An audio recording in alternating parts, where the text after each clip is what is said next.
Hey there. Welcome to a GSPN Win in 6 Eurostep collaboration. I won't do the Not Proudly a Milwaukee Bucks podcast bit again because I did that after game 4, but pretty much in the same headspace. I'm Ti Windisch, joined by Jordan Treske of Win in 6, Rohan Katti of Eurostep, and Eugene Choursoutoglou of Greece. The sun is rising. When Eugene leans forward on YouTube, you can see the sunlight cascading through his window. It's not a good morning in Greece. It's not a good late night / early morning in Milwaukee either, as the Bucks fall 128-126 in overtime to the Miami Heat.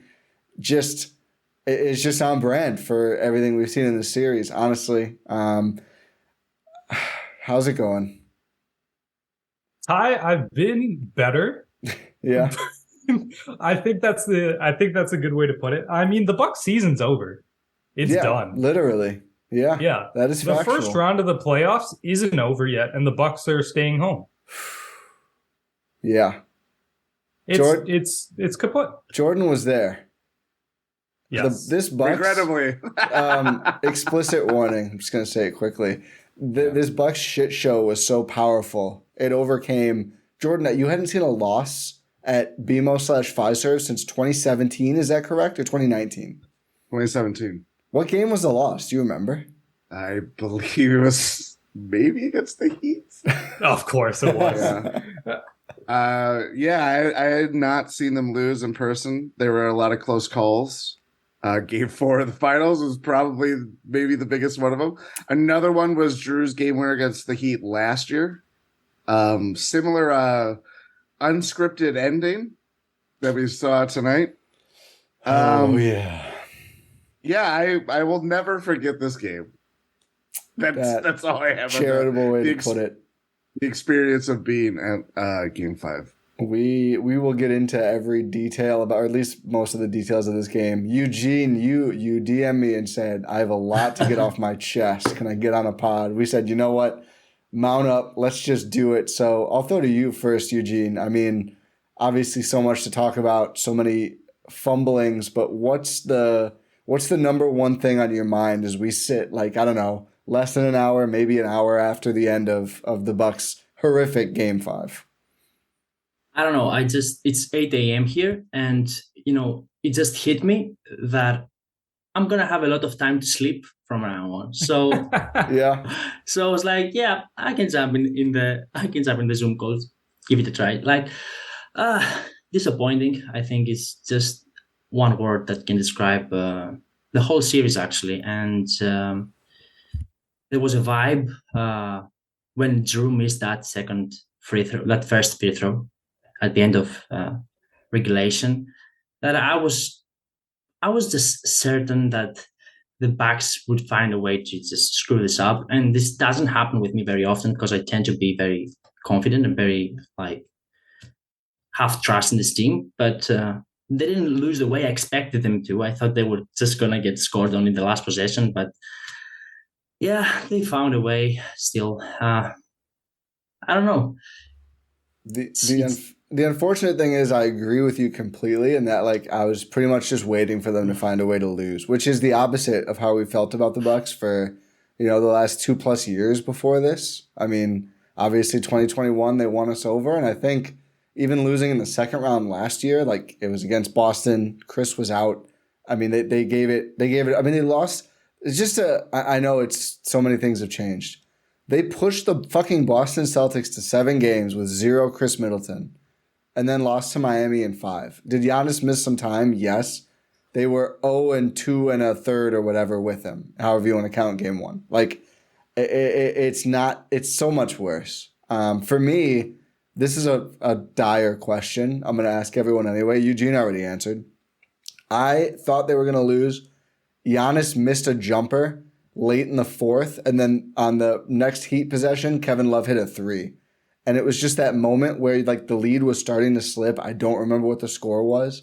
I think that maybe brought it down to like 5 or 6, somewhere around there. And it was like, 6. okay. It was 6. It brought it down to 6. Thank you. And I just felt like you need a bucket right here. Like, put this thing out of reach. Khris is in foul trouble. Bring Khris back in, and then you can close him out. Giannis takes an elbow jumper. I think he made one jumper in the whole game.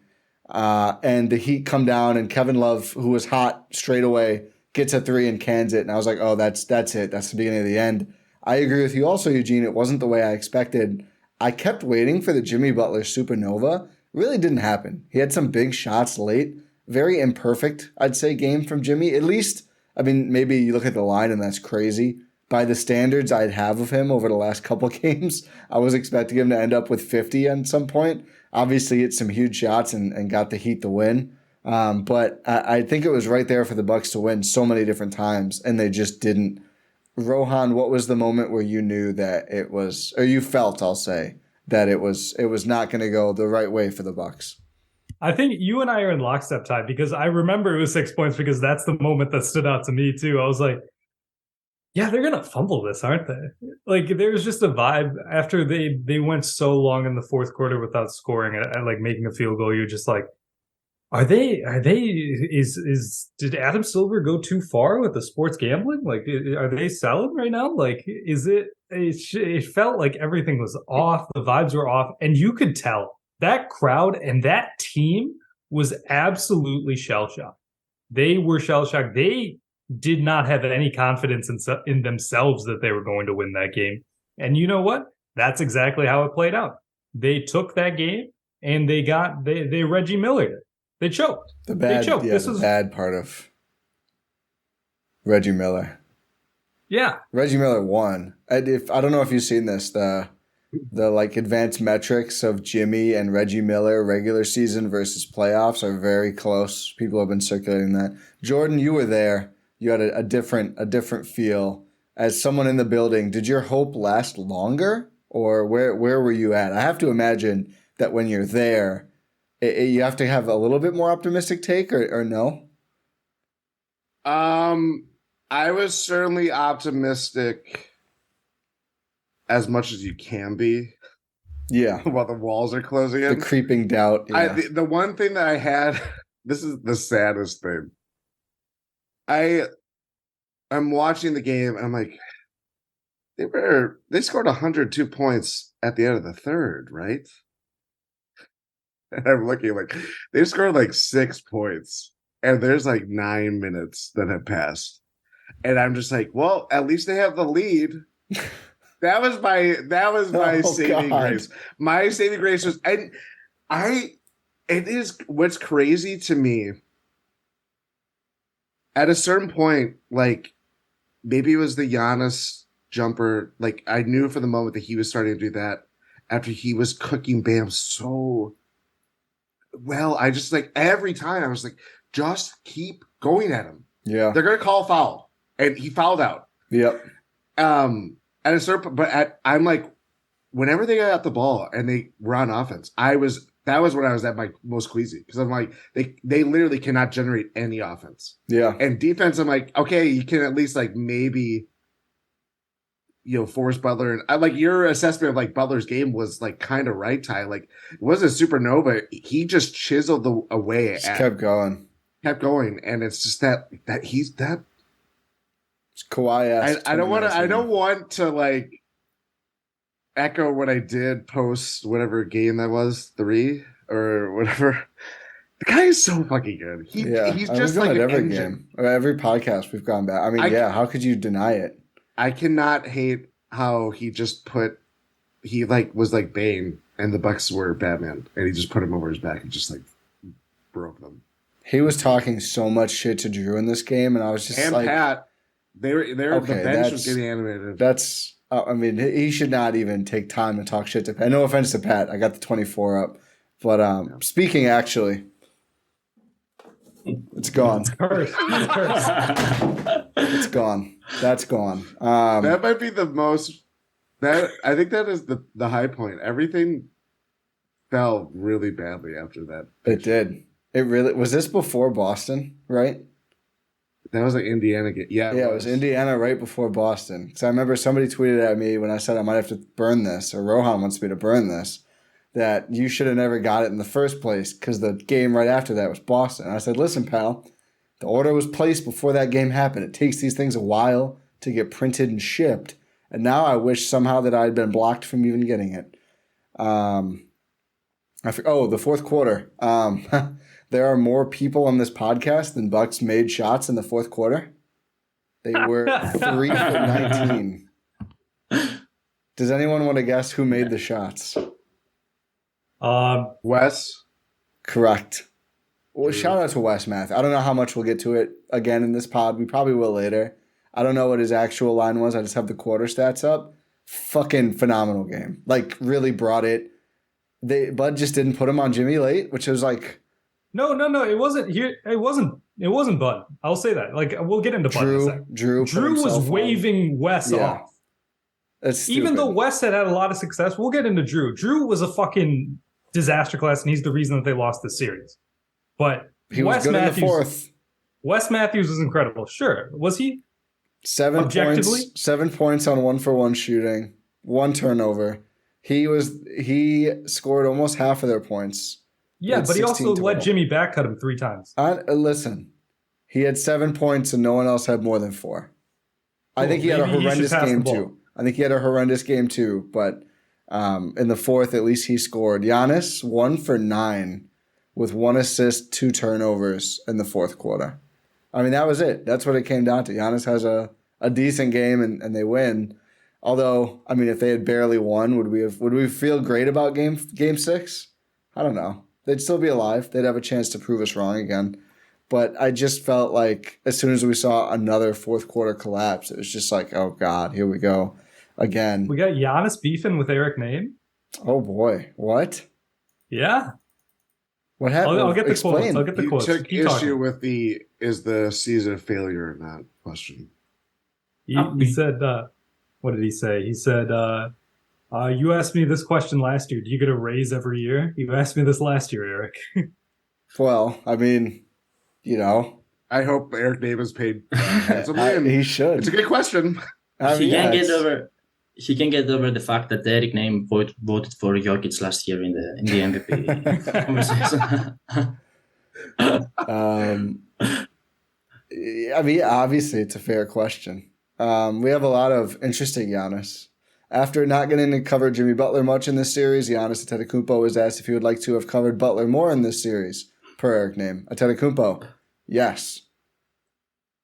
Okay. I would have liked that too, to be honest with you. I would have liked a healthy Giannis too. I honestly would have liked West because in the I would have liked West as well. Yeah. On the latter, more than Giannis, honestly, because in the latter stages of the fourth quarter, the Heat were hunting Giannis on defense. That's just a fact. That's what was happening. So I'm fine with it not being Giannis. I'd rather it be more Wes. Yeah, Wes left it all out there. Here's the thing. Watching Wes and watching the Bucks have a 16-point lead. I was formulating, okay, game 6, it's a 6-man rotation with Wes being the only guy. Nope, we're fucking here. The season's over. Yeah. I think I have a better answer to your question. An updated when you knew we were dead. Yeah. Yeah. And it seems very obvious, but in one way, but I think it is more representative. It's a play that embodies everything that happened this series. Jimmy Butler scoring the final basket in regulation. Yeah. Did he push up a pat? Probably. Of course he did. Yeah, he absolutely did. He absolutely did. Unless it's super blatant, they're not going to call it. It was pretty close to that, but they never called it. The thing that how they made that work is that they knew that they were going to take Brook out because they had shooters everywhere else. And Bam was out. It was Spo calculated. It was genius. Yeah. And there's no way Jimmy Butler is going to be doing that against Brook at the rim. Yeah, I mean, that was like, and when you're in the arena too, because I'm just like, you're on pins and needles. Every time they had a stoppage, it's like 3 fucking long minutes. And I'm just like, let's end this goddamn game. Like, I was getting so I'm like just standing there to count as they're throwing free shirts constantly. I was like, we're at a basketball game. I don't care about these goddamn shirts. It's I to will get the take crowd. It's to get the crowd loud. Jordan. Yeah, it doesn't. It does not work. I Not do with me. feel like there should It be does there work. should be a set number of shirts. They should not do the shirts like 80 times in the last 2 minutes. No, of they a should. playoff They game. should do it all the time because that's the only way to get crowd noise. They should. I think they know should- Newmock's not on the call, but I've seen him go after shirts like it's candy. But it like, You know, sorry, you go. no, continue. But it's just it was the constant, like you're up and you're down, like whether physically or just like mentally, of like, okay, here we go. It's another big possession.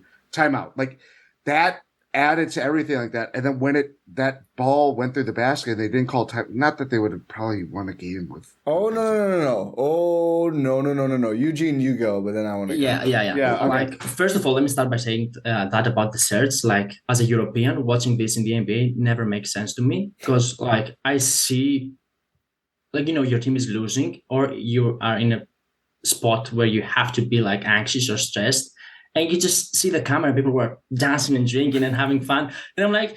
And I'm here in my room, locked up. It's 7:30 a.m. and I'm biting my nails off, and I see people, just having fun, like it's like they're in a club or something. And I don't know, maybe it's just me. I'm taking things more seriously than I should. But I think that's a cultural thing. It's like cognitive dissonance. Where you Yeah, just see, because like, it's like yeah. I'm just like, I'm on camera. Just finish the game. there's levels to the fandom. Yeah. This is something that I never understood. But yeah, in a regular season game, whatever. But like right now, let's talk about the play. Somehow the play we concede the basket, and I end up being more mad at the thing that happened after the basket than the actual basket, because you have like 0.5 seconds. I know chances are not in your favor to score the basket, but just call a timeout. Like, you have your chances are not with you, okay? But you will have 2 timeouts in the overtime as well. It's not like you miss a timeout. It's pure upside. Like, just do the same play. Just throw the ball to Brook. Hope he gets fouled in the air. Do something. I don't know. This doesn't make any sense. I thought I might as well just get into Bud now, because this is obviously a lot of people are going to be wanting to hear about this, and we have a lot of thoughts. But I think that was the worst Bud thing from the game, just because there's a lot about NBA coaching that you can disagree, but there's merit to both sides, and I think I see what Bud is going for a lot of the time with a lot of the Bud things. It's like, do I agree with this? No, but I see why he did it. Whatever. Like, people are upset there was no timeout called before the last possession in the game for the Bucks, and it's like they never do. They like to go and flow. That's fine. Like, whatever. That's a because thing they they're do. the best transition offense in the league, and you get transition Not in the opportunities based playoffs. on that. Yeah, But yes. I mean, in the playoffs they have been too. Well, it was semi-trans. I digress. The end of regulation 1 was just a fuck up. I mean, there's no point. It was just the wrong thing to do. There was no other school of thought. You have points. I think it was 0.6 seconds. You have 0.5. the big. I thought it was whatever, half a second ish. You have the biggest player on either roster, both of them. Yeah, but I'm thinking especially Brook. Brook has been just like over everyone all the time at the rim. You can do a tip in. I mean, you can shoot the ball. There's no offensive goaltending on an out of bounds play. You could literally have Khris just shoot it and Brook dunks it, and you win the game.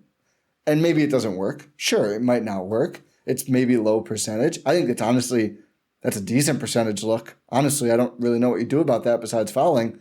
But to not even try it, it's just like literally lost them the game. It might have. Again, maybe they fuck it up. You're giving yourself less opportunity. Like, you're literally taking away an opportunity to win. Yeah. Like, that is a free chance to win the game. Yeah. And you don't take it. You save the timeout for this. Like, I'm not even mad about the challenge thing. I thought it was a good challenge in the moment. They lost a very early challenge on a Giannis foul. I thought they might win it. They didn't. Hoped it would set a tone. I mean, I think it kind of worked in that regard. Giannis shot 23 free throws in this game. It's not like, there was a lot of, ref. I thought the officiating was bad. I didn't think it was particularly one-sided. I mean, Bam Adebayo and Kyle Lowry foul out, and the Bucks shot a lot more free throws than Miami did. I know that's not the whole story, but it was 45-17 on free throw disparity. And everyone who suits up for the Heat at this point is a key player. They don't have enough guys left. 2 key players foul out by the end of the game. It doesn't help that you miss 17 of those free throws in a game you lose in overtime, 17 free points. But on the Bud note, Rohan, I want your thoughts just on generally. Obviously, we covered, I think the worst thing, but what are your thoughts right now on just this game and the series, how Budenholzer coached? Here's the thing. Again, like you mentioned, we're not going to be able to do we're not going to be able to do a good job of detailing exactly what went right, what went wrong, because the only people who can really do that are the coaches on the bench. I thought you were just going to go full Bud. We got to watch the film. Got to be better tomorrow podcast. Bro, I'm not watching this game again. Absolutely not. No. Fuck that. Binge the Bucks my ass. We're not doing that again. But it was just from pure watching. We talked about this last episode, Ty. You and I got a lot of our demons out of last episode, so we're gonna let Jordan and Eugene cook here. But one thing I mentioned last episode was that Bud is just he's been trying to push the right buttons. He's been doing them too late, way too late. Whatever sort of matchups he wants to alter, whatever sort of coverages he wants to tinker with, he's doing them after it's already made too much of an impact. For example, obviously he couldn't do this, but since he was on the injury report, Wes Matthews comes into this game and has an immediate impact, like we mentioned. And like I also mentioned earlier, Jrue Holiday is waving off Wes Matthews in the fourth quarter so Jimmy Butler can continue to put his ass in the blender. At any point in there, Mike Budenholzer could be like, yeah, I'm the coach of this team. Yeah, we're setting the matchups. Jrue Holiday, you are on Gabe Vincent, and Wes Matthews, you are on Jimmy Butler, which is what they were doing in the third quarter, which allowed them to build a lead and have a good defense. But no, he let Jrue take over. He let his players have too much freedom in that regard. But also just in general, I don't think Mike Budenholzer is really a bad coach. There are plenty of bad coaches in this league. Mike Budenholzer is not one of them. He's not the guy for this team as currently constructed. Oh, he's not. There's no way of getting around that because we've seen it. They just lost. So either he has to change or the roster needs significant change. But at least one of those two needs to happen because they cannot run it back with this group. They cannot run it back with the core 4 and Bud. Those Jordan. 5. That is the 5. We've seen the last game. Those 5 are on the same team. Jordan, does it need to be a new coach or can Bud just change his philosophy again? Because we have seen that before. I honestly I know I wrote about this on a Substack piece, and any scenario where I'm the biggest pro Bud guy, I understand he has his faults. Every coach does. No one is perfect, though Eric Spoelstra might be. I was a little surprised Duncan Robinson didn't play more, but it worked out for Spo. It did. I think any scenario in which he comes back, he's going to be, I don't know, watched over, restrained, whatever. It's going against his natural principles as a coach. And the moment you start doing that with your coach, you probably should get a new one. I don't think you do that when I don't think he's coming back in a comfortable scenario. Yeah. So we went through this with Kidd on a very smaller scale where we knew his faults, his flaws, everything like that. And we knew that this team wasn't going to go take another step. Do I believe that the Bucks can do it? Yeah. But you mentioned, what makes this core and era great about Bucks basketball is that I don't even know when we last did this. We actually believed. We believed that they could win a championship. They could beat the Bostons of the world, Philadelphia of the world if they ever made in a playoff series, which is never going to happen until 2080. All these things are that hasn't happened in such a long time. And that happened with this Bucks team. and all the chaos that still has happened all throughout the Bud era out through these playoff runs and stuff like that. Like, it culminated in the greatest feeling of our lives, or our lives as a Bucks fan. But it also contributed to moments like this where it goes against you and the floor just falls out and you don't know what to do and everything like this. Like, it just, this wonderful, beautiful chaos that leads to the most anguishing, painful experiences and losses that you've ever have had. And I don't know how they could comfortably say, like, we're comfortable bringing Mike Budenholzer back without many conditions and things that just go against with what he believes in. And I don't know. I think that's a slippery slope. I wonder, I don't know. I don't think Bud would go for this. But like the Dwayne Casey situation, step into the front office. I don't know. It depends what he wants to do. I mean, I think certainly, maybe not this cycle, but by the next one, he'd have another head coaching job. I mean, his track record of turning teams into perennial winners, at least in the regular season, is beyond reproach. He's one of the biggest floor raising coaches in NBA history.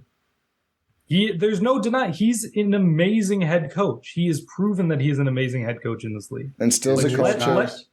Let us not forget that without him, the Bucks do not have a title. Yep. I agree. I agree with your point, both of your points. Either you need a roster that can play random, or you need a coach who doesn't want you to play random. Because I just think we've seen they won the title. Here's my take, Ty. You need a fucking point guard. Yeah. You need a point guard, and that has not been any more evident than it is right now. Because I am all the way out on Jrue Holiday being the point guard. Well, I think you can win with this core. I really do. I mean, now they're a year older. It gets dicier. I mean, there's teams like the Clippers who don't have a point. I don't think the Clippers lose because they don't have a point guard. They lose because knees keep exploding, which is very unfortunate. They had a point guard who went bananas. Are you talking about Russell Westbrook? Yes. They went farther in the playoffs without Russ than they did with him. They win because they have Kawhi and Paul George. Like, the Bucks can win with Jrue, Khris, and Giannis. And I think they should explore, obviously, any talent upgrade they can. I'm not poo-pooing that. But the play random thing lets Jrue and Khris and Giannis make too many mistakes. Like, they're not gifted enough playmakers and ball handlers and decision makers to just let them do that and try and make their own advantages versus running 100 pick and rolls a game or dribble handoffs or cuts off screen, whatever else. I mean, every bad Bucks game, every single one. What do we come on here and talk about? Oh yeah, it stinks that the offense in the fourth quarter devolved into standing around and watching guys try to ISO ball that aren't good enough to ISO ball. I mean, none of their isolation splits are good. Even Giannis, who's the best player in the world, and I still believe that. I think this is likely going to be looked at as his getting stood up by JJ Barea in 2011 moment someday. I think, we'll see. Maybe it's a long way to go to get to more LeBron comparisons. And this honestly probably wasn't even as bad as that Mavericks series for LeBron. But no, it's the Dirk first round upset. I'm aiming higher than Dirk here long term. Yeah, that's fair. Even all-time great players have pretty shitty series sometimes. And Giannis, again, whatever, 38 points. But either they need to add somehow someone who can just like go beat the other team and then dish to someone open and they can trust. They just don't really have that player right now. And, the trust in Jrue, I think on both ends killed the Bucks throughout this series. And it's a Budenholzer thing. And, obviously it didn't work and we're saying they need to change it. You get why they won a title and Jrue was able to cook and, we all talked about it. The Nets series when he misses all those shots early and makes just enough late. Looked like he was almost going to do that again, but that's just not a way to consistently win playoff series. And we've seen that now. We have a big sample. It doesn't work that way. And it took miracle after miracle in 2011. You'd like, with the best player in the world on your roster, to not need miracles to win multiple series in one postseason, which again, now they haven't done that since 2019. There's been one playoffs where they won more than one series since 2019. It was a great one, but that's just not consistent enough success. Eugene, what's your thought on Budenholzer, the roster, and I guess just the core is the best way to put it? So here's where I stand with Bud. I think he's a good coach. I don't think he's as bad as some Bucks fans want to say he is, and I don't think he deserves all this like crap he gets at times. But in this particular season, he has to take a significant part of the blame. I mean, you almost got swept by an 8th seed, and it took like a huge shooting game for you to take one in your home. Yeah, you can make all these excuses about Giannis not playing and stuff, but come on, like we're talking about a team that was the 8th seed, the team that barely made it from the play-ins. They beat did they beat the Hawks or the Bulls? Who did they beat? I don't even remember. They got stomped by the Hawks and barely beat the Bulls. The Bulls, who we know are terrible. Yeah, and he has to take part of the blame. Like he listen. Here's where I will give an example. For example, when you have a good cook, when you have the most amazing cook in the world, and you ask him to cook something for you, you have to make sure the ingredients are like good. He can make something very, very tasty with medium ingredients, but like at the end of the day, if the ingredients are not of high quality, the end product is not going to be the best. And when you reach this point and you realize that some of your bench guys that you thought were going to be keys to the postseason, are unplayable. Like if you look at Javon Carter, unplayable. It's not really his matchup, but it's kind of unfair to describe him as unplayable. Didn't accomplish anything in his minutes and lost them. Yeah, he didn't contribute anything pretty much. Bobby he had his moments, but shooting wise, not there. You have guys like Jrue, who like once more, as you guys all said, didn't actually show up when he had to, and he, I think, is the main man to blame for Game 4 as well. Wait, Eugene, 1 second. Okay, keep going. This is for a bit. Keep going. Okay. So Jrue, I think he's the man to blame for Game 4, and he wasn't really there mentally. And I think you can tell he wasn't there mentally by the fact that he was going at it with Jimmy. He's not the guy to talk. Like Jrue is normally very quiet and very focused. And when I saw him, going at it with Butler, I immediately knew like he wasn't feeling it. He wasn't logged in. He was trying to have his beef with Butler, waving off Wes, and this is not helping the team at the end of the day. Like, and if you are the coach, you have to step in and say, you know what, just trust my orders and just let Wes play Butler. And you also had other guys that didn't show up. And you know what makes me mad? It's the fact that I'm looking at this Heat roster. They lost Hero, who is like one of the most crucial players for their style of play. And they had other guys that stepped up. You see Cody's, it's Cody Zeller. You see Zeller, okay. Yeah. He I had to think about which one it was too.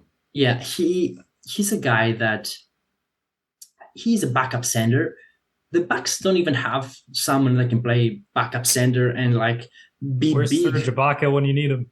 Yeah, like I swear to God, like Serge Ibaka could have seen some playing time, and I'm not even kidding, because I think my main thing from Bad is, and that's when I use the analogy with the cook and the ingredients before, is sometimes I feel like he asks for his players too much from his players.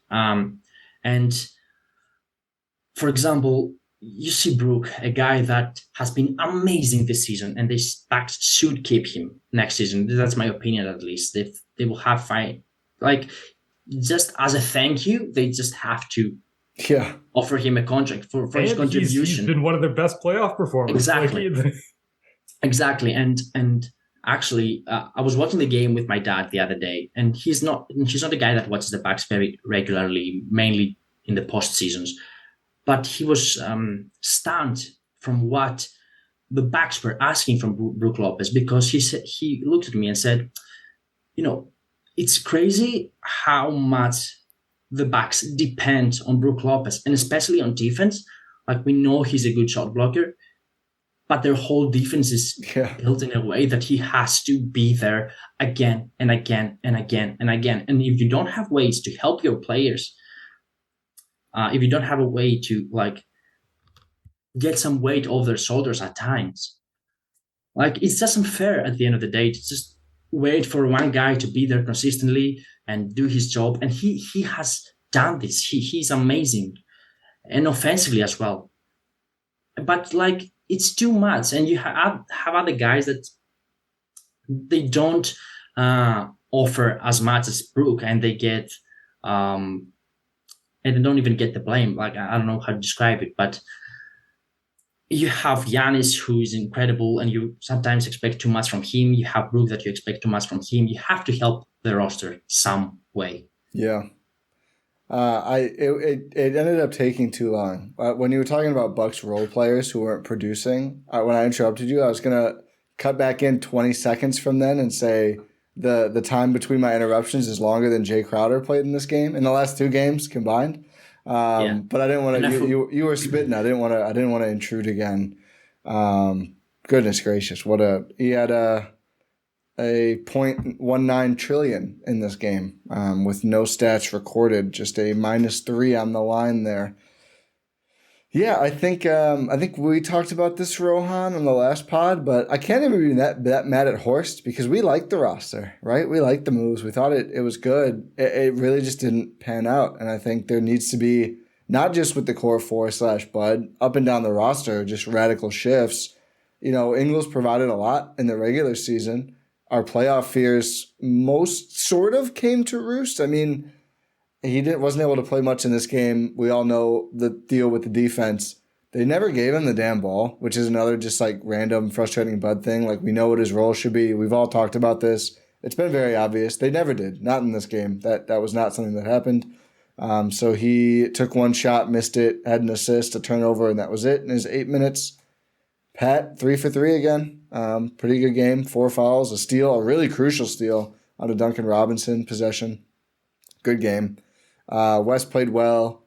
Jrue just 4 for 11. Really horrendous shots. Only 2 turnovers. Grayson, didn't think he had a bad game. There's probably people who hate on the last play. He fucked it up. He shouldn't have had it, but he fucked it up. But overall, it's a play you get mad at because that's the final one. Yeah. But everything else before it, it's like getting mad at Brandon Bostic for botching the fumble when the Packers blew that whole game. Yeah. And can I say something about this? Yeah. Like, I get that there are people who would argue that not calling a timeout there is a good choice, and it has worked at times. But, there was plenty of time. There was 8 seconds. If it's not working, you can still call the timeout. That's a good point. That's a good counter. I think it's unfair to just say that it was Grayson's fault, because the ball just came in his hands at the end. People were expecting him to do something. He just had to do something, and he just didn't have the time to do it. He had a great series too. Yeah, and you can intervene and call a timeout even with 2 seconds left. Yeah, they should have literally called timeout the second it hit his hands and he didn't shoot. Just like, all right, we'd rather just draw up a catch and shoot. I had an amazing angle for him, and I'm looking at what he had. Plenty of room, and he's not anywhere looking towards the rim. Oh. It was too late. I tweeted it was the perfect way for the series to end, honestly. Just like a total fumble. That is the thing. Like, honestly, and this probably will sound defeatist, and I understand. This is counter to how I have felt about the Bucks all year long. Literally until 2 weeks ago, everything changed. Everything totally changed. Probably Saturday. Yeah, true. But when things were I think they're gonna extend at least to 6. And I'm just thinking, as they're collapsing, and this is we lived and died. How many times during this game? 28, 29, as t-shirts are thrown around me begrudgingly. And I'm just do I really want this 2 more times? Yeah. And Or then one this more is the time. first round. It's the first round. That is what is the craziest thing. My expectations about the last week and a half, I have never gone through this with any sports team ever. Yeah, I And agree. actually, you know what? I will take that back. The 2021 Bucks, I will have probably went through it too. But it I think this is far more sunny. This loss is way worse than the bubble. Yeah. It is the worst collapse in Bucks history. Recent NBA history. Recent It's NBA one history. of the most embarrassing moments in NBA history. What was the comeback? It's the largest comeback in NBA history from a team that was down by 16 points or something like that. And they did it twice in a row. They did it twice in a row. Yeah, I agree with you, Jordan. I was like, okay, they win that. Even if they win this, somehow they win the series, which I just didn't. People, like so many non-Bucks fans were like hitting me up, like, I still think they can totally win in 7. They're better. Giannis is great. Jimmy's not going to keep doing this. And I was like, those people sounded like the fucking the shot quality people every game where it's like, oh, they should have won. Sample sizes, but they don't win. Stuff. Who fucking cares if what should have happened? Like it's a totally different ball game. Yeah, if you're watching every minute of the series, the Bucks are not the better team. They've not been the better team at all. They were the better team for 3/4 of game 2 and very little outside of that. And I just think it's not variance if it happens every time. And that's my biggest fix the shooting. Fix the shooting on both ends. I don't buy that it's like, oh, it's just the Bucks. That's the Bucks. Like the Golden State Warriors were a laughingstock, and then they became a juggernaut. And I'm not saying it's easy, just draft Steph, KD, and Clay or whatever, or Steph, Draymond, and Clay or whatever. But don't do this whole, oh, they're the Bucks, of course they're not going to shoot just because they don't. I think there's schematic things. I think letting the other team walk in a 3 after 3 at certain points throughout the series gets a team going from 3. Going under every fucking screen. Just losing guys. I mean, Kevin Love taking 3 straight open threes in the fourth quarter. Just losing. Just inexcusable losing shooters, which isn't even schematic. It's just fucking up, I think, unless they were dropping on Kevin Love, who doesn't take more than 2 steps into the arc, which is insane. There was a lot of insanity, though, so maybe that is what was happening. But, yeah, I didn't particularly want this. I mean, I wanted them to win when they were up 16. I was like, you know what? Maybe they can transform. But the problem is I'm trying to sell myself on them becoming a totally different team than they've been the whole playoffs so far. Mm-hmm. And then somehow winning 2 more against Miami, 1 in Miami. And then beating the Knicks, which, I think is a good matchup, but the Bucks are playing like ass. It's like we haven't seen them play good for more than a couple minutes at a time outside of game 2. And it's like, okay, what's Boston going to look like if they somehow do that? What is that series going to look like if, again, they don't just suddenly become great, flip the stupid switch, which clearly does not usually happen. I don't know, Rohan, what do you want to talk about? We've all been talking for quite a while. What's on your mind, Rohan? I'm honestly a bit relieved that it's over. Because like Jordan was saying, it's not like, bro, we have Knicks Heat in the second round now. And it's because of the Bucks. That's despicable, honestly. It's terrible. That's terrible. Knicks Heat. That's a crazy ass series to be happening. What the fuck just happened? Can we talk about Jrue Holiday? I'm pissed. Yeah. Remember when this was the easy bracket? Remember when getting the number 1 seed was so important? I don't care about the brackets. I don't want it ever again. I've gone through it 3 times. Don't want it. Do not want it anymore. This Bucks team needs a point guard because Jrue Holiday. Jrue Holiday is a player that has tons of value, and I would still like to see him on this team. He is not a starting point guard for this Bucks team if they want to win a championship in the near future. He tricked us again. He tricked us. It's 3 Every straight year we years. say this. Every year we're like, we're not going to buy it. And this is courtesy of Frank Madden. This is going to be some good doomer shit. Frank's been on here, it. Wait. Let me get the exact. Thing. But I guess it's not going to be good. That's my educated guess. I should have had this up beforehand. Jrue Holiday's playoff true shooting with the Bucks. Oh, I saw this. 47%. Eric Bledsoe's playoff true shooting with the Bucks, 49%. He just got kicked out of the Chinese Basketball Association. He did. Games. No, he was out though. I don't know how he got kicked out. His defense was he was suspended for that game. Yeah, his team was extending the series, so he would be suspended for. Why am I talking about this? That guy shot better than Jrue Holiday did in this series. Let's let that sit for like 5 seconds. That's a quarter of a Jay Crowder tenure in games 4 and 5. Boss this is Man the new 99. Kardashian wedding thing for me. I'm gonna measure things in Boss Man. I'm tweeting this right now, but I'm tweeting the Guangdong Tigers meme for Jay Crowder's next team. Get ready to learn Chinese, buddy.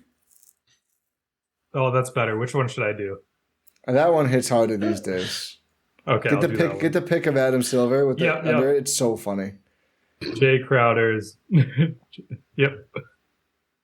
Cool. This is where I'm at. I'm asking you guys for advice on tweets during the pod. Yeah, I think Khris was bad too in the fourth. I was just saying Giannis before. Khris, I don't think scored in the fourth quarter, which sucks because it really more turnovers than points. Yeah, there was a point in the third, in the fourth, yeah, where it felt I kind of this is how I started to believe, and I tweeted yesterday, I think, or maybe earlier today. That was yesterday. Now, I'm on some European time stuff over here. Like, if West plays well and they win, I'm going to flip-flop on my doomerism and I can buy back in. And I was kind of getting there. West was playing well. They had a big lead, and I was like, oh, they realized, like, Khris and Giannis just need to bring this home and they can win. Like, they basically did that in the third quarter, right? They were like, Jrue, you're done. Khris and Giannis, we know what to do. We're going to take it home. And I think I'm most disappointed because, like, that stopped working. Khris and Giannis were awful in the fourth quarter. And it's like, oh, they just, like, not even that is enough against the A-seeded team. Like, they just need more. They need to change a lot. They need to change a lot schematically. They need to change personnel. As you said earlier, Eugene, this deep team that we raved about, and they were regular season deep. They played the starters. West played 23 minutes.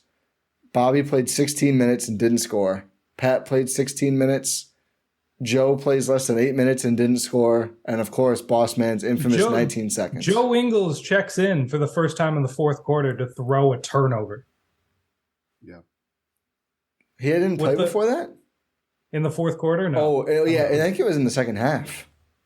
Yeah. It's that like was an he comes insane in. Thing. It was also last game. You know what was more insane?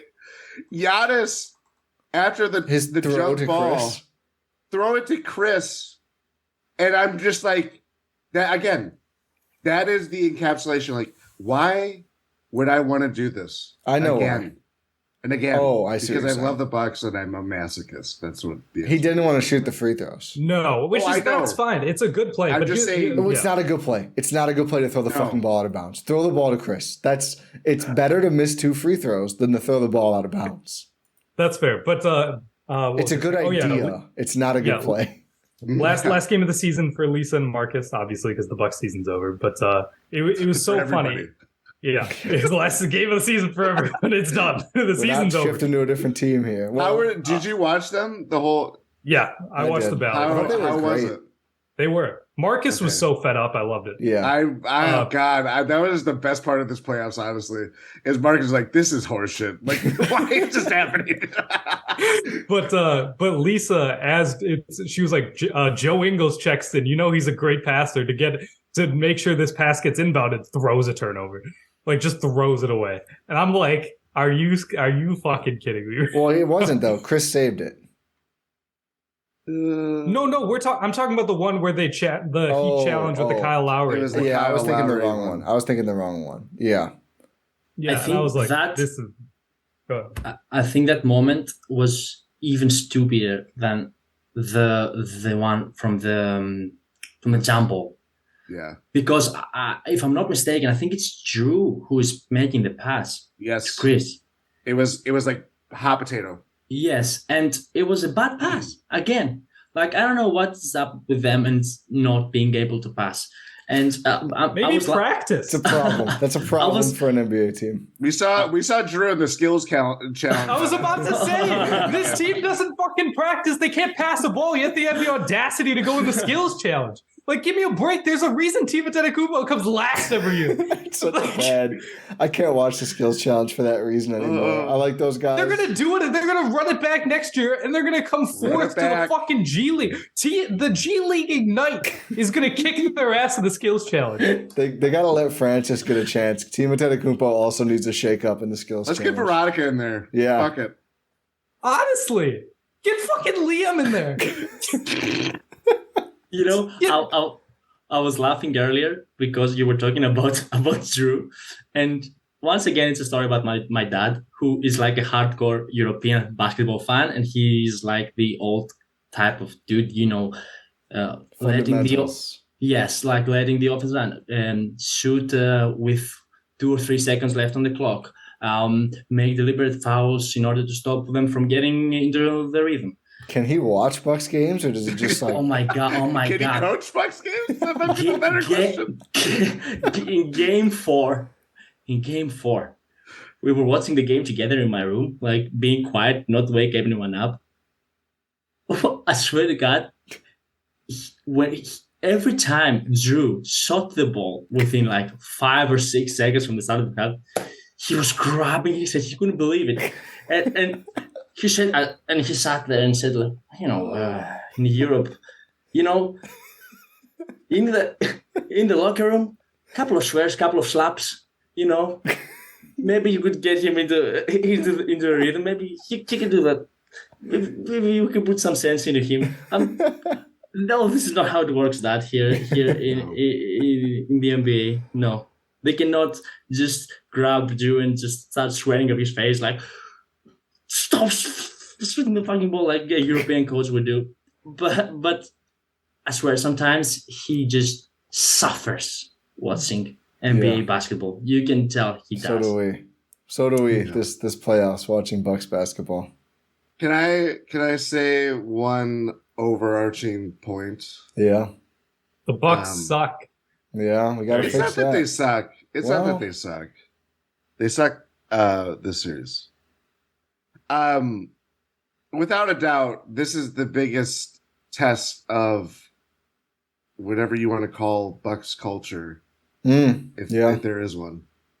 Because all the people that have built it, I mean, I'm not going to point the fingers at any specific one person. I know a lot of people do that, but, and I'm not going to really fight it at this point because it is what it is.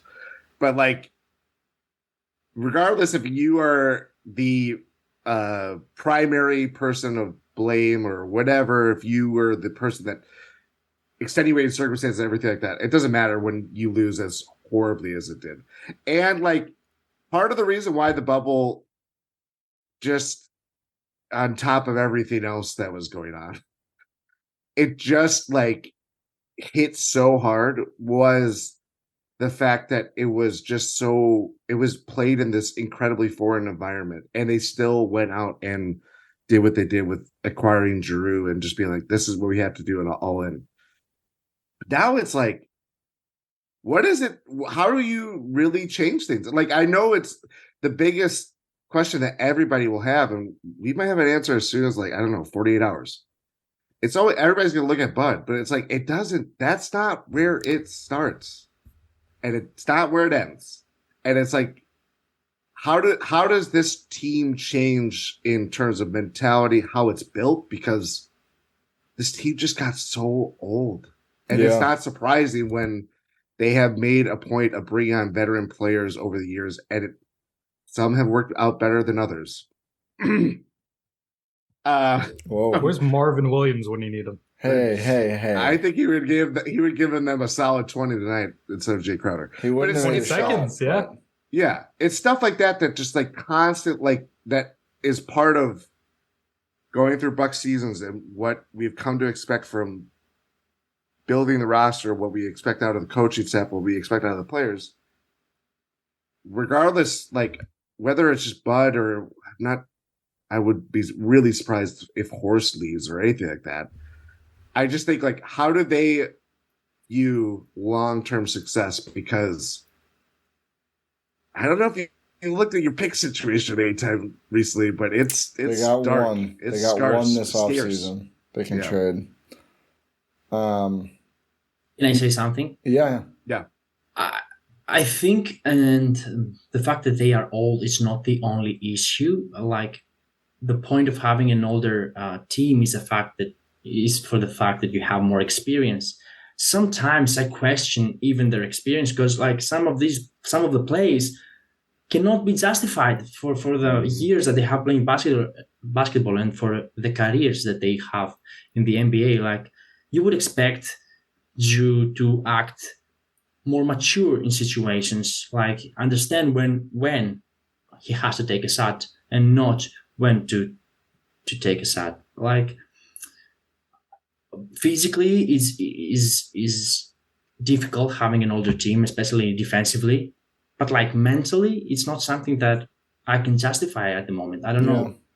They didn't look like guys, not even just, veterans in the league. It kept striking me in this series, like, I think Khris was on and off, Jrue often throughout it, and some of the other players as well. They didn't look like a group that won a title 2 years ago and had the ups and downs, and obviously had to be so great for such a long time to do that. They just really didn't resemble that team, which doesn't make sense because you look up and down the roster. Grayson wasn't here. Grayson wasn't a problem. Wes wasn't there for that. Wes was not a problem at any point. Bobby did not have a good series. Pat had a good series. And then Ingles and Crowder is pretty much, and Javon, I guess, is all else who played. Marjon, could you just be a superstar next year? That'd be swell. Could you consider trying that? That would help a bit. AJ Green, All-Star campaign coming. That'd be so good for my brand. That'd be so good for my mental health. One other thing with the coaching and the offense, whether it's Bud adapting scheme, which I'm 50-50 right now, and if he'll be back. Not what I want, just what will happen. It's a coin flip for me. I do think, to your point, Jordan, they don't have the I remember after 2020, everyone wanted Bud gone, and they more or less, through burners, DMs, and through media, were like, it was fucked clear up that he was environment. coming back. Yeah, well, they were like, it was all fucked. It was all bad. We're not gonna go crazy changes for that. But they did go get Jrue. They knew Bledsoe wasn't good enough, but they weren't gonna scrap it because of the bubble. There's no excuse this time. I mean, there's not. You want to talk about the refs, Giannis, whatever. I think you're blowing smoke up your own ass if you're the Bucks and you think that there's some reason that this is okay. It's not. It's totally not. It's embarrassing. It's not acceptable. But can we attack mismatches ever? Ever? I mean, you watch teams with superstar forwards play, and what do? They're like, hey, let's go find the worst guy in the other team and put him in actions with this player over and over and over until they have to take him off the floor or they figure something out. The Bucks never do that. And I think But Ty, that's not egalitarian basketball. That's not free flowing. They were doing that early, like when Khris was getting hot, he was going at Gabe Vincent. But is that scheme, or is that just Khris saying, "Oh, I'm just going to go score on Gabe Vincent"? That's the problem. Everything's such a gray area in how, not to assassinate play random, because I understand what it means. I'm ready to assassinate play random. Well, and how the Bucks utilize it, yeah. But it also that's the thing, is like every pot or instance of play random and playing through field, not just like dictating where it is. There's uses in both of that, but like that resulted in Giannis blocking DeAndre Ayton in Game 4 of the Finals. That resulted in Jrue throwing a lob that no one else could have caught other than Giannis in Game 5 of the Finals. Jrue stealing the ball from Marcus Smart. Like, that's the good of it. Tonight and this whole series and every other Bucks collapse under Bud is the result of when playing random goes wrong. I think it's like that Chappelle Show sketch. It's the like fanatical dedication to playing random. That's the problem. Yes. It's basically playing random for Bud is the new drop, where we all know it's been years, but like early Bud, where he just wouldn't go away from it no matter what. Like, drop isn't bad. Only dropping is bad. playing random for large parts of the game is fine. But when things get gummed up and you're not scoring, just start calling fucking plays. Like it doesn't work for the whole game with this team, and they don't adjust. And the I think the most frustrating part of it is Bud's a great play caller. He's always near the top of ATOs. Always. Like they Even always tonight. score. They always Even score. tonight, like- yeah.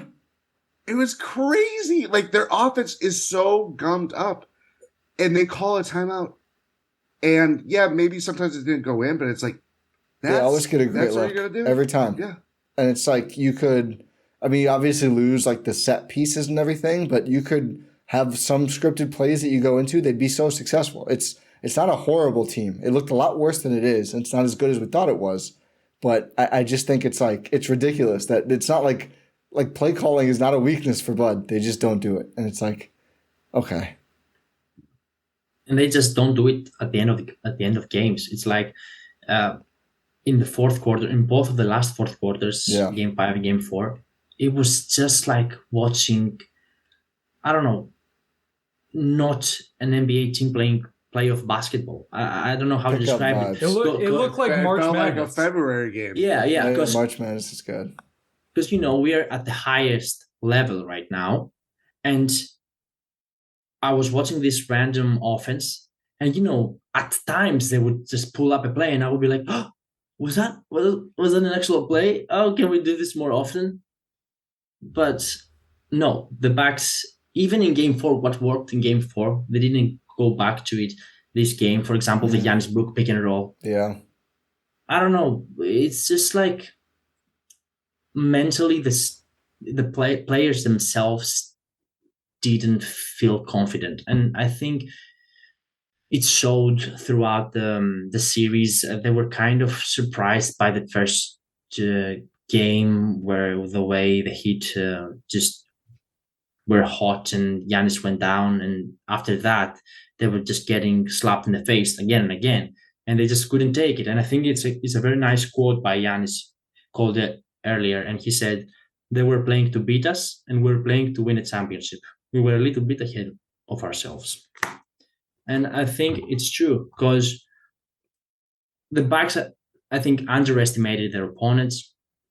That's for me. That's for sure. They did underestimate them, and when they tried to get back at it and just be serious, the ship had already sailed. And yeah, it's just disappointing. And I don't know.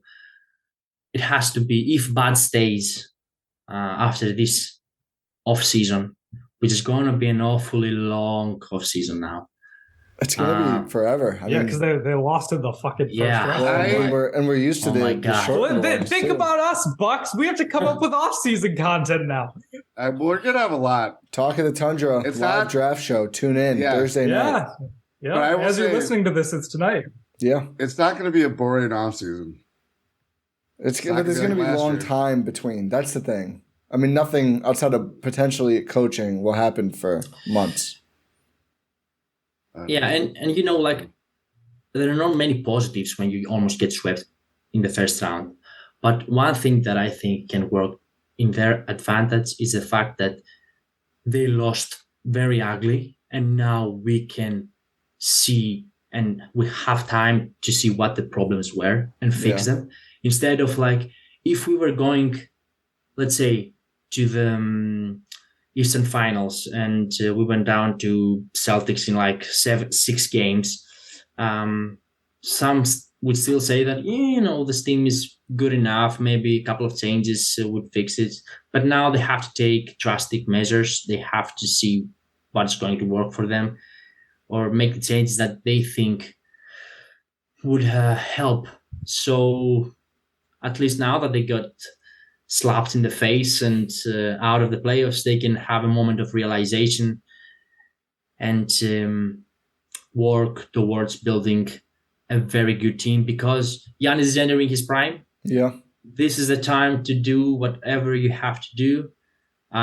You're not gonna turn back time. I think Giannis had his most mature regular season this year. And by the way, this postseason has ruined all of the future regular seasons that we're going to have, because nobody's going to care about a regular season game again. So It's over. yeah. Yeah, so they have time to see what the problems are and fix them. And if they don't fix them after this offseason, then I don't know when they are going to fix them. You guys want to know something fun? It's not going to be fun. It's not fun at all. That was Yeah. completely sarcastic. I've known you too long to know to fall for that one. So we've got Mamu and Jordan Warren deleting tweets now. They deleted them? Yeah. Mamu just tweeted like a gif of the guy. Big like, Sean. Yeah, it was Big Sean was a rapper. I didn't think that one would be before your time. I didn't know. I'm getting relayed this information. Oh, okay. And we have Jordan Wara saying crazy with the laughing emoji. Yeah, it wasn't anything wild. Whatever. To your point, Eugene. Why is Nwora tweeting? If he was at the roster right now, we would have lost before the series started, and he would not have a role. He would be sitting like in the stands. And why is he even tweeting? Jordan was acting like he would have gotten a second in the series. Fucking Bossman 99, the guy he was traded for, he could play 20 seconds and just acting like Bossman 99. Get ready to learn Chinese, buddy. You're right, Tom. That was much better. One thing I will say in regards to this being a very, very important offseason, Wes Edens is now the governor of this team. Wasn't he already? Or did he take over early? He took over early for Lazary. Yeah, it's been Lazary for the past couple of years. It's been Edens for like 3 weeks now or whatever. And one of his last big moves was hiring Bud. So, and now we got Jimbo Haslam in the building too. Hopefully he wasn't at this game. He was. Was he? Oh yeah. Was he courtside? I saw. Oh yeah. I got to see it all up close. Was that him next to? He was sitting next to Gruber. Oh wow. He's really getting indoctrinated. Before I forget, the other nice thing about losing in this fashion, there are probably only two of them. They get some rest. This is a team that is old and has not had a real offseason in a long time. Heal. Yeah. I think Giannis will probably do Eurobasket, right, Eugene? World Cup. World Cup. It's a World Cup. Yeah. So not full rest, but there's probably what is that in September? August? I'm not sure. It's in a couple months. He's gonna have some time. Obviously, he wasn't gonna miss. He's gonna have a lot of time. Yeah, and that's only some games, so it's not like he's gonna be. I mean, the last offseason for Giannis was like couple of week stretches, and late August, early September. Okay, so 4 months until that, and then like a month after that too. So still more rest than Giannis has had since 2019? Maybe the bubble or before the bubble. Oh, I suppose before the bubble. Yeah. Which is good because it's been a whirlwind, and who knows how many of them will be back. We'll go deeper on this offseason stuff I guess tomorrow when the offseason starts. Right now when the offseason starts. I'm gonna spoiler alert. I'm not doing that tomorrow. You're not doing that tomorrow? No. What if Bud gets fired? Yeah, we're doing that tomorrow. Well, then I will. Of course. Okay. I'm just saying, like, anything's on. Like, at this point, like, I won't be surprised by anything. Yeah. I have to dive into the new CBA tomorrow because it's now suddenly very relevant. Yeah. That's going to be very, very informative of what moves that they do. If anything, too, again, unrelated, we are learning that the climb back up the mountain. It's harder. They always say that. It's harder. The Bucks managed to get themselves out of mediocrity. It took them, they clawed their way out, and now they're back to being a laughingstock. Yeah. It's Milwaukee. They'll probably not be talked about much after like a day or two. I don't know. I do. It's an exciting playoffs. It's not. I don't know. I mean, they'll be laughed at when they come up. I don't think it's going to be like a week straight of the NBA community laughing at the Bucks. Personally, maybe I'm wrong. If it's not the Bucks, it's going to be Bud. That's what it'll be. I just think it's only going to last a couple of days. Dylan Brooks LeBron has really been doing yeoman's work for the Bucks, fucking up this postseason. It really has. I mean, Stephen A.'s asking if he has girls in his life. Like, Stephen A.'s not asking about the Bucks. I need him to do something insane in this next game. You know what I need? I need the Hawks to win their damn series. That would help. That'd be good. No, because then you have Sixers fans going crazy. And they would lose to the Hawks. They're going to lose. They would lose to the Hawks. So it's fine. For sure. Like, I don't know, but like throughout the season, as it's been happening again and again now, like we know the Bucks are not getting a lot of attention. And we asked for more attention this regular season. And I don't think we deserve it at the end. So thankfully, we won't have to suffer much at the following days. Zach Lowe did say he was going to drink he said, screw it, I'm going to have a drink tonight. Low post tomorrow is going to be crazy. And I was like, oh, man. When I listen to I'm that, not listening to that. When I listen to that in September, I'm really going to be struck by it. This is the time where I take a little bit of a step back. I'm diving in. I'm going to wake up tomorrow, watch Kalijah Cansey tape, read the new CBA. Like, bro, I don't even know who that is. It's a defensive lineman prospect. Get ready. Oh. Jordan Love era starts tomorrow. I'm not doing NBA. They have the 58th I was pick like, in the draft. bro, No, they have the 57th. 58th. Would be 60th, but 2 picks got taken away. Yeah. Thanks, Adam Silver. Non-ironically for once. The Bucks. The Milwaukee Bucks experience. I will say, if there's one good thing is I think we wrap up here. Yeah, I think we're out for now. Thank you to everyone for a wonderful season. Like, Jordan, don't laugh. I'm being sensitive. I'm laughing at Ty. Just go, as you're about to go super heartfelt and sweet, and just like we just experienced a collapse unlike anything. That was the best. I am like on the verge of like tears leaving the arena or getting up from my seat in the arena. And I hear the Melanie Ricks and I forget the other names of like the announcer. Yeah, Bucks fans, you guys were the best. Thank you so much. And I was like, they should just be quiet. I know it's their job. I'm not making fun of it, but it's like it just made it sound so weird. Like, Jordan, it's over. Can you share what your fiance said to you before the game? Okay. Yeah, so I was feeling a little nervous this morning. I wonder why. Because I was about to see the Hindenburg go down. Whoa, problematic. Too soon. I was feeling a little nervous and like, but I'm really excited to go to the game, and it's like blah blah blah. And my fiance Amber is like, I have good feelings about this.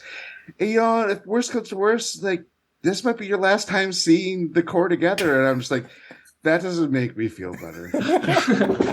I'm sorry, honey, but I know you tried your best there, but that hurt. That arrow pierced through my heart right there. I mean, you did though. Yeah, congrats, Jordan. I even said to her, I was like, "Well, you're kind of right. You're right." So, you have to see the last of the core championship do the office team together. Mental snapshot of Bud looking up on the sidelines. Oh, one of the best tweets of this whatever godforsaken end of the season. I'm scrolling through it. From Hanif, I'm sorry if I'm going to ruin your name. Hanif Abdurraqib. He said, Budenholzer was chilling on the sidelines like, damn, this game good as hell. Oh, man. Yeah. The problem is it's so accurate. Yeah. They did. They gave me good seats for this game. At least pay for these. Thank God I didn't I didn't come to Milwaukee, Rohan. Yeah. But you didn't want to stay with me, Eugene? No, I did, but I Is that tried. what you're trying to say? No, because it would No, not I'm be kidding. fun. You Yeah. know, Yeah. I would try to play it confident and say like, I'll come in the second round, but no, Not the this Bucks. year, buddy. not this year. And what Jordan said before, I was watching the game on League Pass and I could hear the The feed. yeah, and I was like, what are they saying right now? Like, come on! And I go out of my room, I go drink a cup of water, and I come back. And Steve Novak on Bali TV boy. analyzed the game. I'm like, come on, give me a break. I'm turning the TV I'll off. tell you what.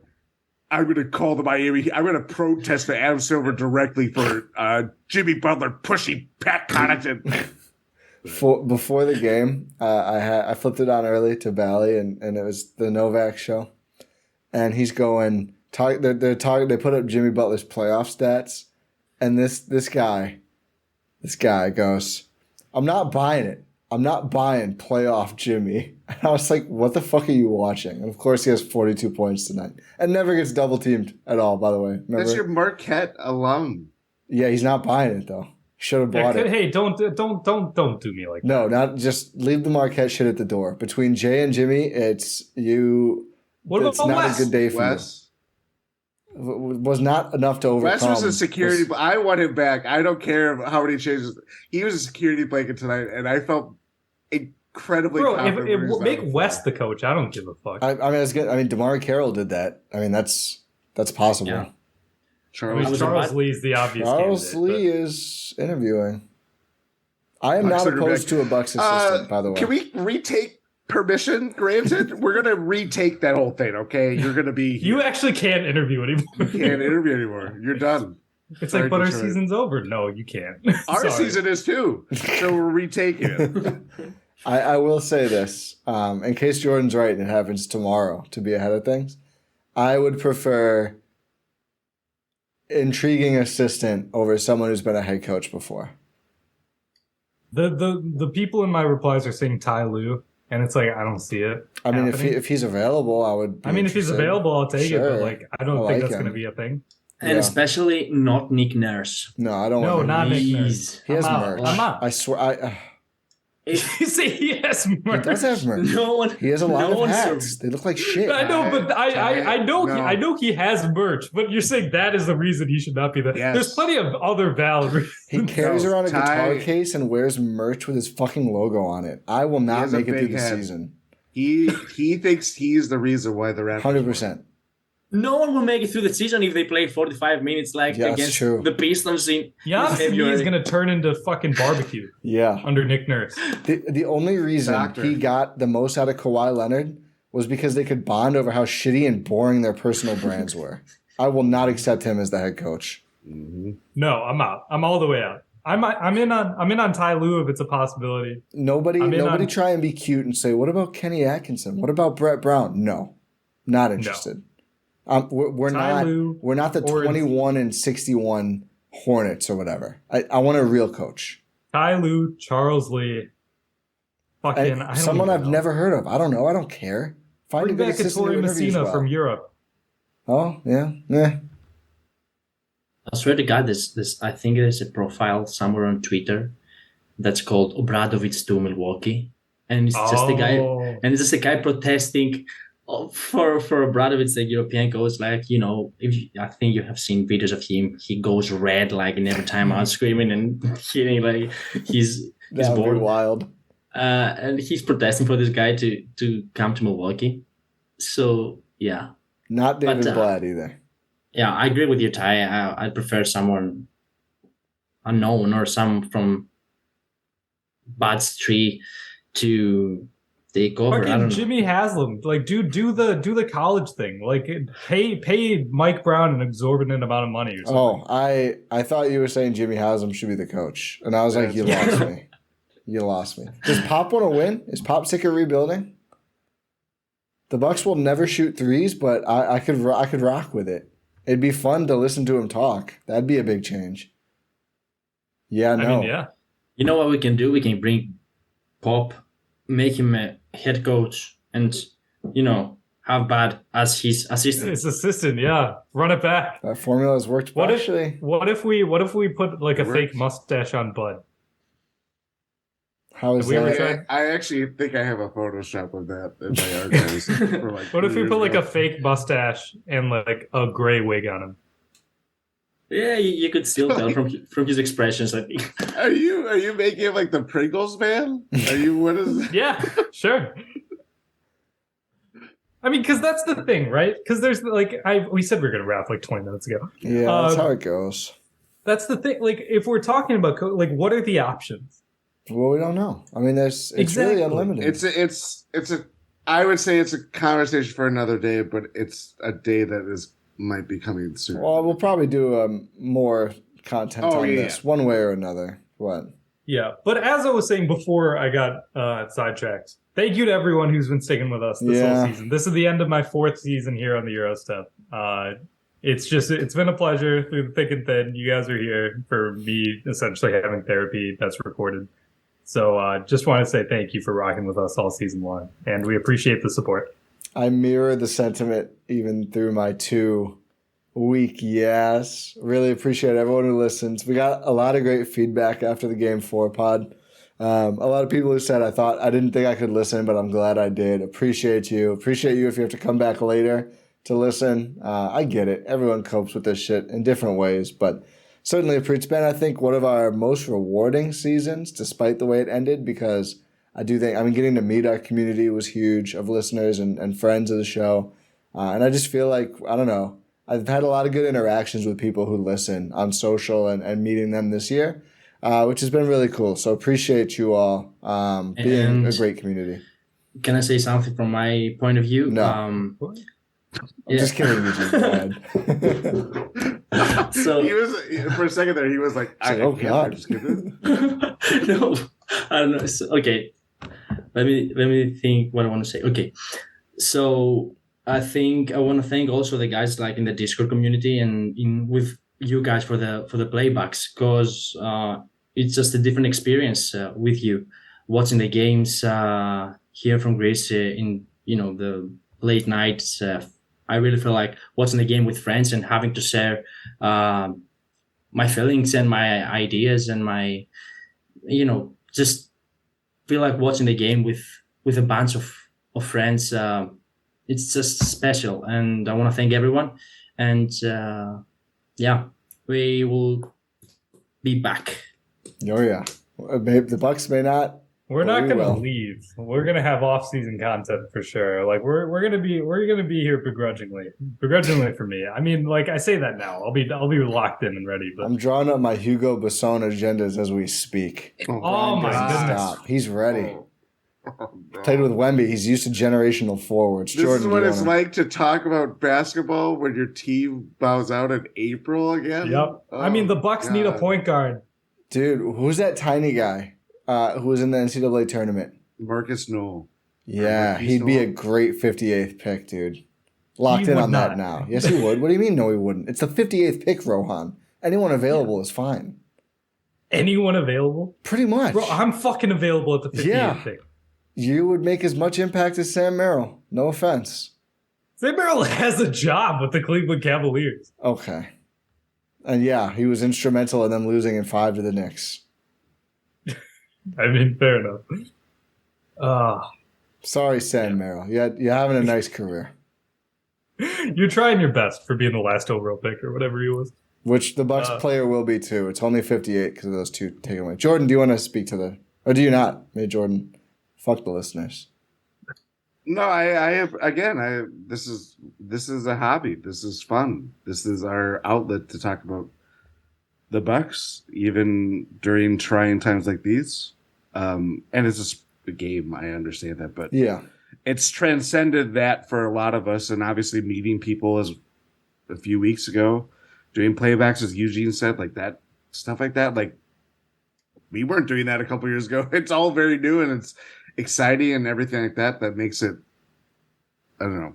It's a joy even when they lose spectacularly, and then in the rare chance that they win a championship, we all get to experience together and have our own experiences that we draw from it. So that's what makes it like all the more fun that we at this, with GSPN, whether it's our relationship with listeners or even just how we all have come to this certain point in our lives and everything like that. So yeah, I appreciate everybody that has listened and continues to listen even when the Bucks shit the bed. We're back to never trust the Bucks until proven otherwise. NTTBOUO. BOSSMAN .19. There you go. Or :19, I guess, is 19 seconds. Rohan? Yep. Play us out, Johnny. Like I mentioned, is that a reference to something? Yeah. I don't know. Yeah. Like I mentioned, we're going to be hitting you all with off-season content. Even though the Bucks season is over, I mean, we're not going to stop. We're going to be doing our best. We're going to try and sort through this absolute fucking shit show and try to see what the Bucks' next moves are, because that's what we do. We sit here, we talk about Bucks basketball. So we're going to do that. Make sure you're subscribed wherever you're listening to this podcast. Check out all our links at gspn.info. Like we alluded to earlier, today, as you're watching this or listening to this, we're doing a live NFL draft event for Talk of the Tundra. Make sure you check out the Eurostep Podcast Network on YouTube for that. Link again at gspn.info. I think there's new cruising today as well. I believe Tigers Brewers wrapped up, lost series, but they won on Wednesday. Yeah. Crew. Yeah, new cruising for sure. Cruising for bruising for all your Brewers needs. Make time for this. Everything GSPN. All of our links are at gspn.info. Make sure you subscribe wherever you're listening to this, watching this. Leave a 5-star rating. Thank you guys all again for a wonderful season. Fuck, am I going to have to retire Pod Random if Pod gets fired? Oh. Well, you can do it for now. For now, and we'll talk to you next time.